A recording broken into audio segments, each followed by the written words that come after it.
If I recall, too, the Birmingham Stallions did pretty well too. They did well on the field, but there were a lot of save your stallion nights, as I recall financially. They signed big name players like Cliff Stout. Cliff Stout was a big name, but Joe Cribbs. So they signed big name players at the time. But so there was a lot of save your stallion nights. So they faced their struggles. A lot of people don't realize Reggie White played in this thing with the Memphis Showboats, and that was the Pepper Rogers team. Pepper Rogers, boy, was he great for a quote. Pepper Rogers, completely insane. Reggie White was a minister of defense on the Memphis Showboats, another very good team. And you see the trend here. Arizona, the Arizona Outlaws, the Arizona Wranglers, the Memphis Showboats, Jacksonville Bulls. Well, years later, where's the NFL having their teams? Right. In these cities? So really, they laid the groundwork for where the NFL went as far as teams. So not only did they take the players, not only did they take some of the rules, but the USFL was test markets for some of these cities. I mean, Reggie White, Hall of Famer. Jim Kelly, Hall of Famer. Steve Young, Hall of Famer. Bobby Hebert, great player. Sam Mills, I mean, he's one of the great linebackers of the 80s and 90s. Sam Mills came from there. Herschel Walker, Anthony Carter with the Minnesota Vikings. Remember that performance 1987 against the 49ers? Right. 227 yards. Incredible players. And a lot of you mentioned the Giants benefiting. Maurice Carthen and Sean Landetta, two graduates of the USFL, were big reasons why the Giants won the Super Bowl. Well, they were able to make that next step. The Giants had a great defense led by Lawrence Taylor, Harry Carson, but the offense always trailed a little bit, kind of like the way the Ravens were in 2000.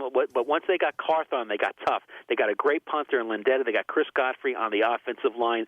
So the offense finally was starting to catch up a little bit to what the defense was, and they went on to win 2 Super Bowls. And Maurice Carthon was a bruising back out of the backfield that led the way for Joe Morris. I always felt if the USFL had kept it to 10 franchises and kept it in the spring, that we'd still be talking about them right now.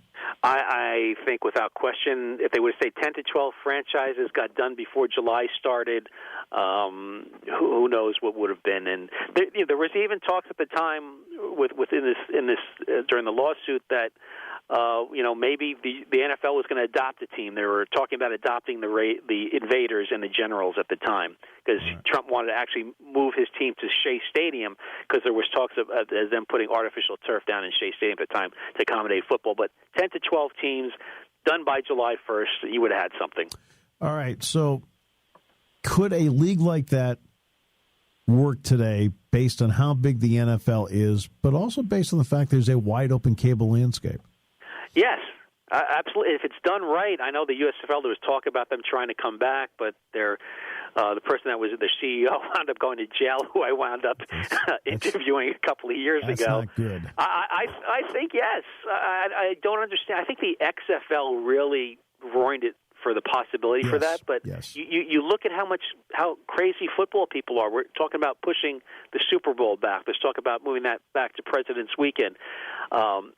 The draft is over 3-4 days now. The free agency, the NFL announced their free agents, the players.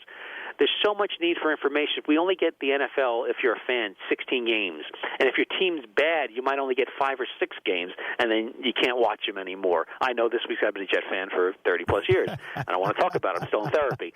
So you have it's like if you have baseball, you have steak every day. If you don't have steak all the time, that's what football is. You don't have it in the spring. I mean, the fall, from September through December, plenty of football, college football, pro football, plenty of it. But we're starved basically from February until September. And I don't count preseason football; it just doesn't count. Just so you know, every once in a while I run into Bob Wischusen because of Big Ten basketball, and the difference between you and him is that they pay Bob. So. Well, the USFL doesn't have any money. That's the problem. Yeah. So I think there's a need for a league. Without question, there's a need for a league. And I don't know why it's not done. I want to send in my book, actually, Commissioner Goodell, and say, why don't you have like a throwback USFL helmet night where teams in certain cities where they have a team actually have the helmets of, say, the Arizona Outlaws or the LA, well, LA doesn't have a team, or the Tampa Bay Bandits and stuff like that. The Michigan Panthers, the Carolina Panthers basically took the Michigan Panthers logo. It's pretty much theirs. Yeah. But I think there's some great team names. It's an incredible story. It's a fun book. I think the best part, talking to Carl Peterson. Yes. To me, that is the best chapter in the book. He was incredible. He talked to me for 2 hours about it, how he wanted to hire Joe Paterno, but Joe wound up staying at Penn State. But Paterno did recommend him hiring Chuck Fusina as a quarterback. He said, "Look, Chuck's not pretty. He's not going to look great, but he's going to win you games." And the Stars wound up winning 2 championships and going to 3 straight USFL championships. Yeah, and I remember that. In fact, I had Carl Peterson on this show when he was the GM of the USFL. So that's how far back. Wow. Yeah, now, Carl Peterson's a great interview, and he had the right vision. Yeah. Basically, Trump pushed everybody's hand in everything because he thought the USFL was going to get the contracts at the time, and he was just kind of like the lion in the room pushing everybody to go with this because he was kind of a bully. And at the time, John Bassett, who was also a loud voice, had passed away. He was a Tampa Bay Bandits owner, so there was no one really to fight Trump. Trump would always back down to Bassett, but Bassett wasn't around anymore. Yeah, Patton, he had cancer and passed away. Mike, I read it in 2 days. That's how much I enjoyed it. Wow, you know what? I appreciate that. Thank you so much. That means a lot to me, and it was a pleasure to write it. And I didn't know where I was going to go initially with it, but talking to the players, I mean, this thing started out as a 10-page dissertation paper, basically, and it turned into a book because the amount of information I got from players like a Ray Bentley and a Carl Peterson and stuff like that were just incredible. And the impact that the USFL had is unreal. And I don't understand why the Pro Football Hall of Fame, it's not the NFL Hall of Fame, right. The Pro Football Hall of Fame does not count the records of the USFL. Right. And they should acknowledge the accomplishments of some of those great players because teams in the NFL wouldn't be where they were unless they took these USFL players. You know what's interesting about that, and I'll leave it here because I know we have to let you go. But if you, I could talk all day if you want. Yes, which I appreciate, by the way. If you talk to guys that played in the ABA, Julius Erving in particular, guys that played in the WHA, Wayne Gretzky in particular, and guys that played in the USFL, you know what those 3 leagues have in common? The players loved playing in the league, and it meant something to them. In fact, some of their fondest memories are actually from playing in those leagues instead of the NBA, the NHL, yes, and the NFL. Absolutely. I totally agree with you that. I remember talking to Bart Oates, center with the Giants and 49ers later. Yeah. He said if he could have, he would have stayed in the USFL. He had so much fun.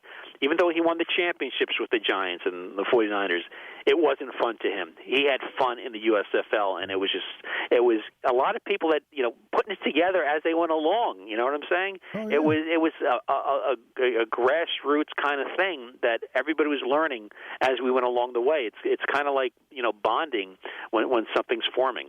Oh, no question. I mean, you talk about great players. Gary Zimmerman was a USFL grad. Oh, Gary Clark, Ricky Sanders, Doug Williams revised his career in the USFL, and then went on to win with the Redskins. So many players. So it's just you can't even go on.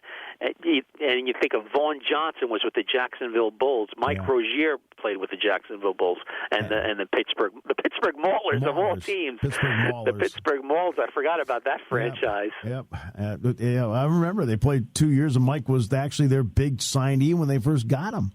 So that was a huge deal. Hey, Mike, thanks so much. The pleasure was all mine. Thank you so much. And anytime you need anything from me, just let me know, Stephen. Oh, I believe you're going to get a call back, all right, because I just had a lot of fun with this. And I feel like we only scratched the surface because there are probably about 5 or 6 chapters already I wanted to talk about and didn't get to. So I think there's going to be another call back here. Anytime, Steve. Just let me know.